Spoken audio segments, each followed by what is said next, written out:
नारायण, मैंने जो कुछ भी किया वो अत्यंत आवश्यक था और उचित भी।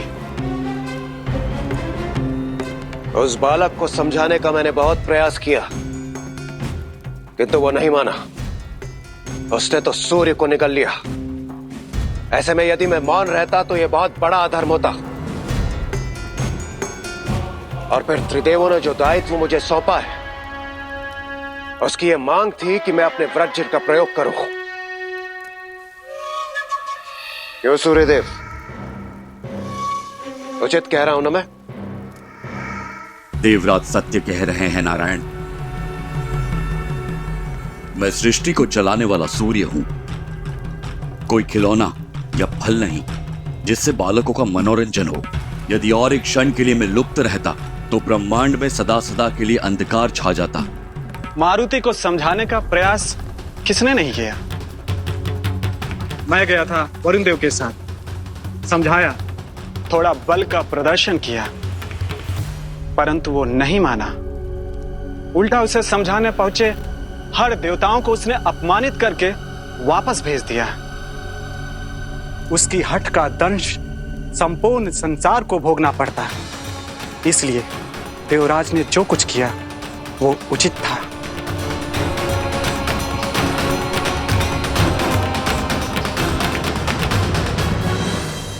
अंतिम वार का समर्थन करने से पूर्व एक बार स्मरण कीजिए अग्निदेव कि प्रथम प्रहार किसने किया था? मारुति ने या आप देवों ने?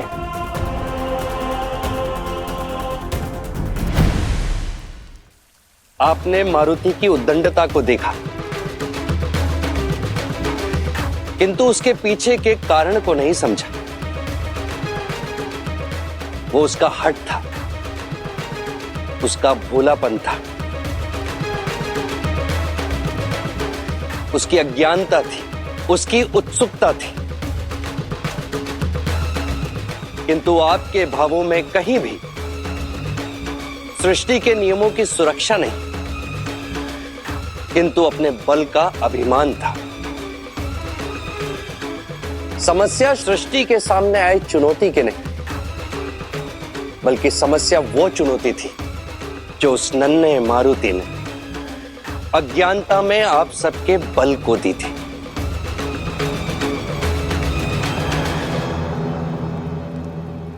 क्षमा कीजिए नारायण, किंतु चुनौती तो वायुदेव दे रहे हैं, केवल काल को ही नहीं अपितु त्रिदेवों को।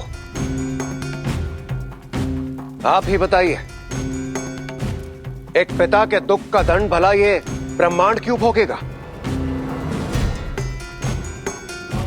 हमने जो किया वो कोई अपराध नहीं था, और आपने भी तो कितनी बार इस सृष्टि के, इस संसार के हित के लिए अपने सुदर्शन चक्र को चलाया है।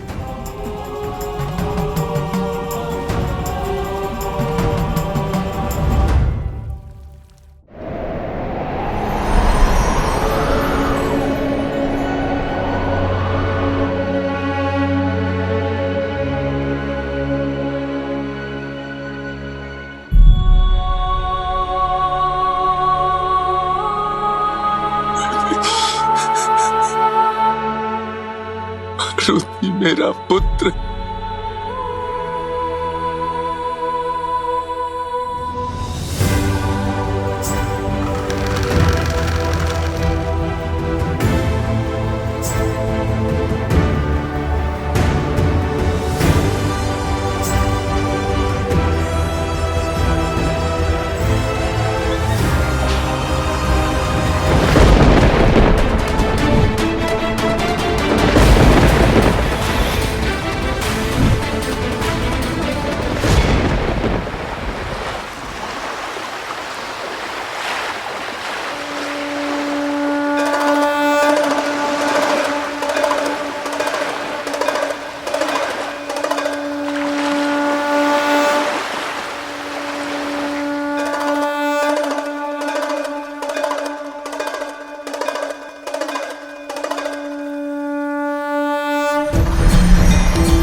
पाशधोरिणी निरुद्ध दुर्गरापदी क्वचित् दिगम्बरे मनोविनोदमे तु वस्तुनि जटाटविकलज्जल प्रवाह पावितस्थले कलेवलम्ब्य लम्बितां भुजं तुङ्गमालिकाम्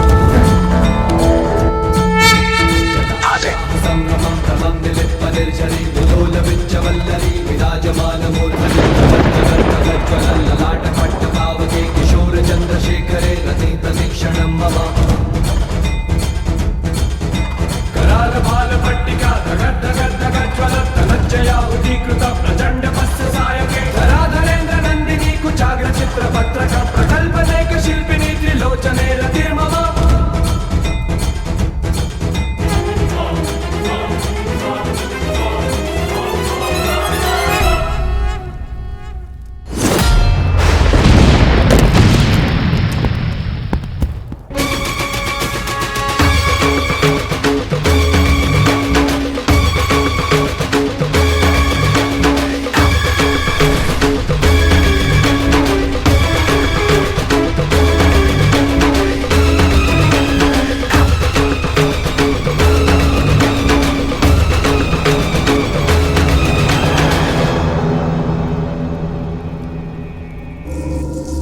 प्रणाम महादेव।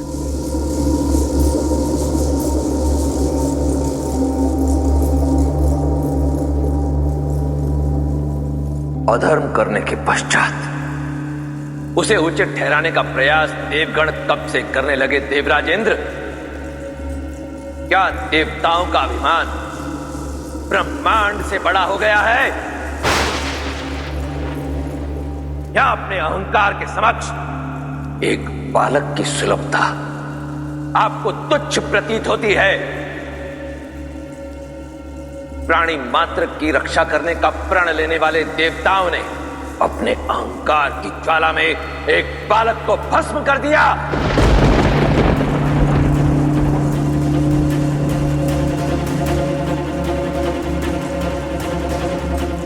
मानता हूं मारुति ने सूर्य को निगला,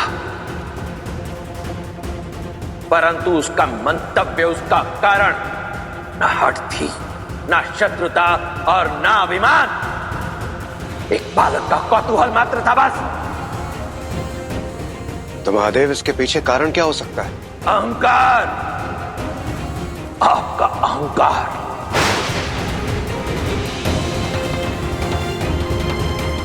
अपनी शक्ति का अहंकार, अपने देवता होने का अहंकार।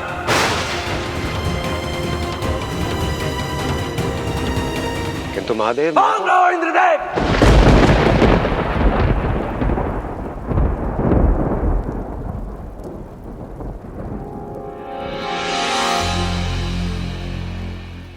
आज आपका कोई भी तर्क आपके इस कुकृत्य को उचित नहीं ठहरा सकता।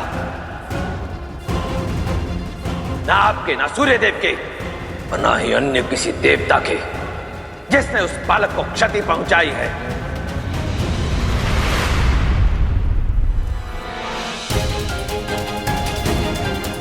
आपने जो भी किया वो आपका अहंकार है, वो अहंकार जिसके कारण आप स्वयं को त्रिदेवों से परे मानने लगे हैं।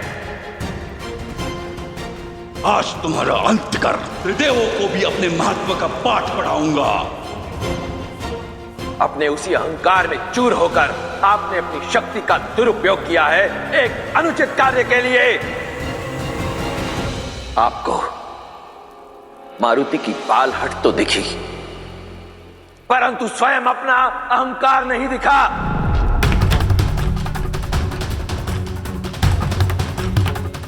उसका कर्म दिखा, उद्देश्य नहीं। वास्तविकता तो यह है कि अज्ञानतावश की गई उसकी उद्दंडता से आप सब भयभीत हो गए। इस संसार को यदि यह पता चलेगा कि आप कैसे शक्तिशाली और बलवान देवता एक बालक से परास्त हो गए, तो क्या होगा आपकी मान सम्मान, आपकी प्रतिष्ठा का? धर्म की व्याख्या करने वाले देवराजेंद्र, शत्रु वो नहीं होता जो बल या शक्ति में हमसे बड़ा हो। शत्रु वो होता है जिसका मंतव्य मलिन हो, और यहां किसका मंतव्य मलिन है मुझे बताने की आवश्यकता नहीं है। आपने अपने षड्यंत्र को पूरा करने के लिए अधर्म का एक चक्रव्यूह रचा और उस पर धर्म की मोहर लगा दी। क्या यह सत्य नहीं है कि मारुति के अंत का षड्यंत्र आप वायुदेव और राहु की पुकार से पूर्व ही रच चुके थे? जैसे ही मारुति राहु के मार्ग में आया, तुम्हारे मार्ग का कांटा अपने आप हट जाएगा। मेरा सुझाव बस इतना है सूर्यदेव, बस उस बालक को अपने निकट आने दीजिए, फिर देखिए आपका ये ताप अपने आप इस समस्या का निवारण कर देगा। आज ये संसार यदि काल के द्वार पर खड़ा है तो उसका सबसे बड़ा कारण आप हैं।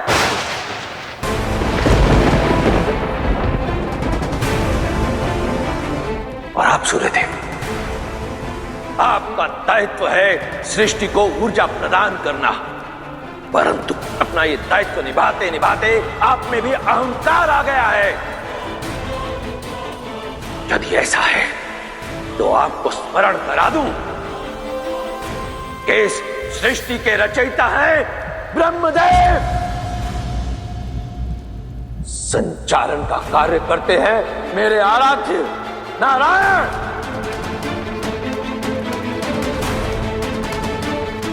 और इसके विनाश का कारण बनता हूं मैं।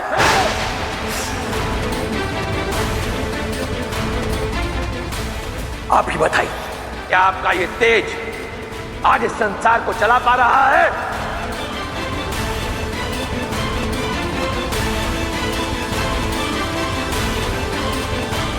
क्या आप इस संसार को श्वास के लिए वायु प्रदान कर पा रहे हैं? नहीं ना। आज आप याचना की पुकार लेकर किसके दरबार में खड़े हैं? नारायण के। और आप सब यहां इसलिए खड़े हैं क्योंकि आप सबके हृदय में अपने द्वारा किए गए अपराध की ग्लानि है, परंतु अपराध किया है तो उसका दंड तो अवश्य भुगतना होगा।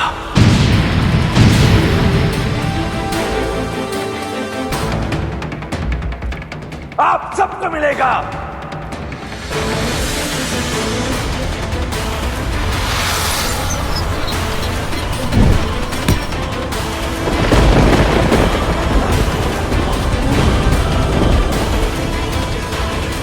महादेव, मुझसे बहुत बड़ी भूल हो गई, मुझे क्षमा कर दीजिए महादेव।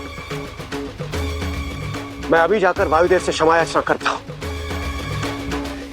क्षमा कर दीजिए महादेव और इस सृष्टि को बचा ले।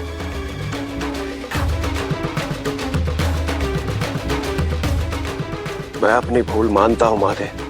अपने वानर पुत्र की संतुष्टि के लिए मुझे एक बालक पर वज्र से प्रहार नहीं करना चाहिए था। मुझे क्षमा कर दीजिए। मैं भी क्षमा प्रार्थी हूं महादेव, मुझे क्षमा कर दीजिए।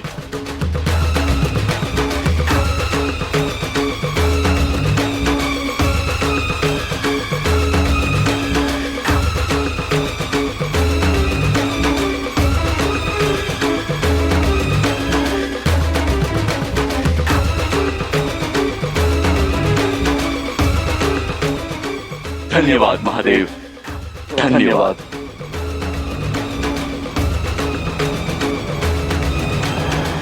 किंतु महादेव, यमराज तो मारुति के प्राण हर चुके हैं और काल को रोकने का सामर्थ्य तो मुझ में नहीं।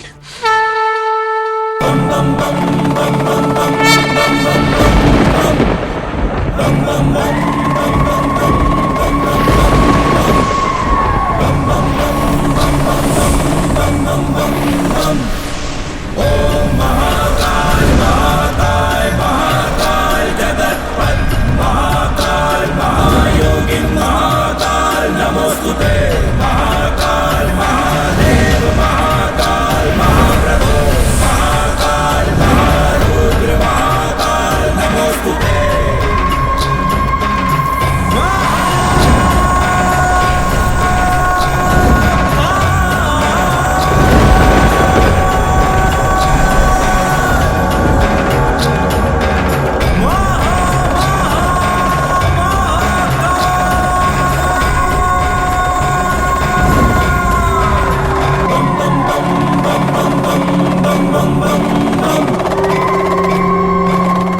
महाकाल,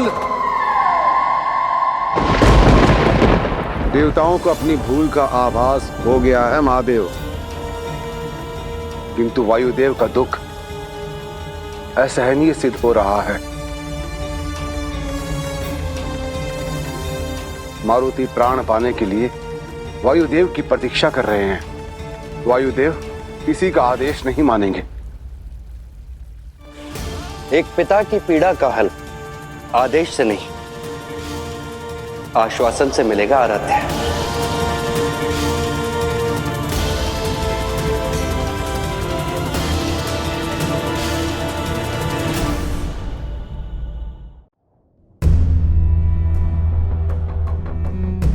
मारुति मेरा पुत्र। वायुदेव,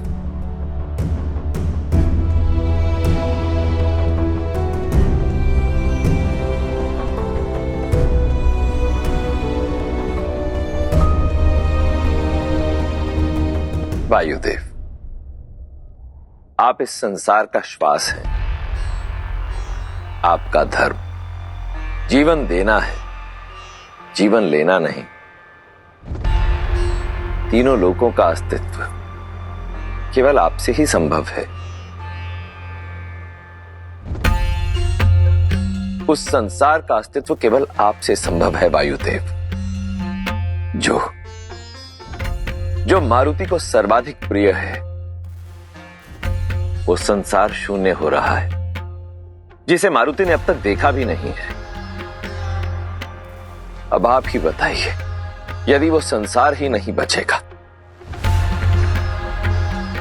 तो जब मारुति वापस लौटेगा तो कहां जाएगा?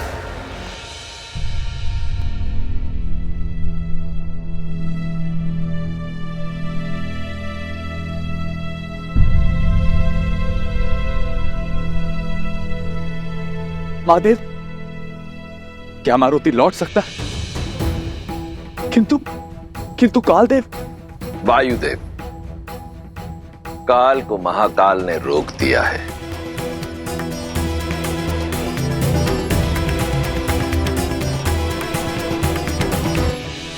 मारुति, मेरे पुत्र, लौट आओ।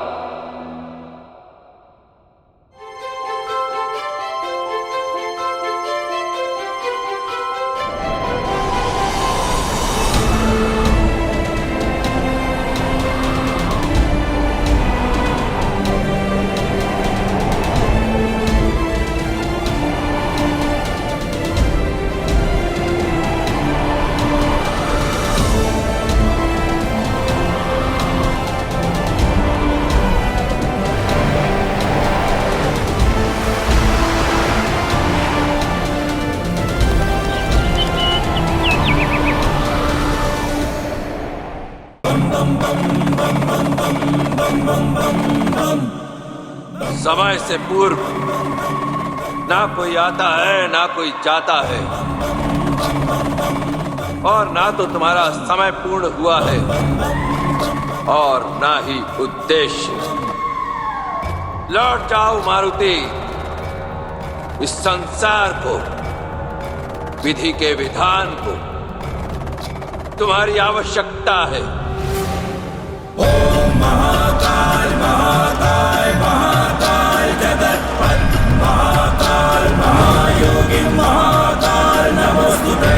महाकाल महादेव महाकाल महाप्रभु महाकाल महारुद्र महाकाल नमोस्तुते।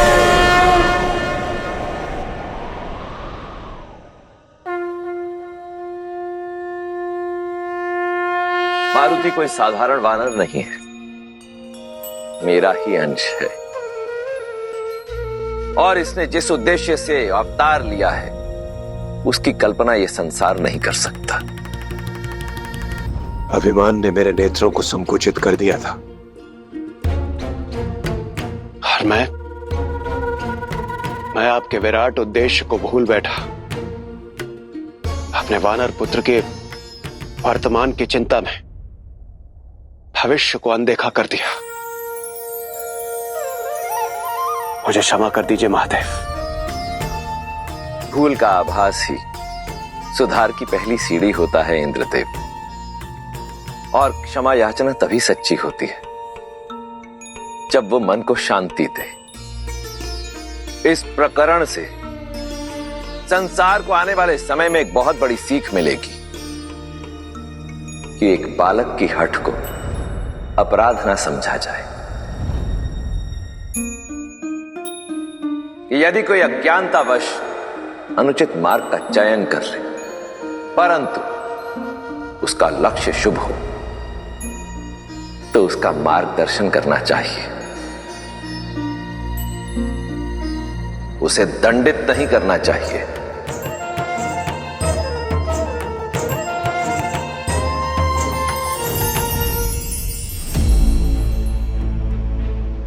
मारुति माता माता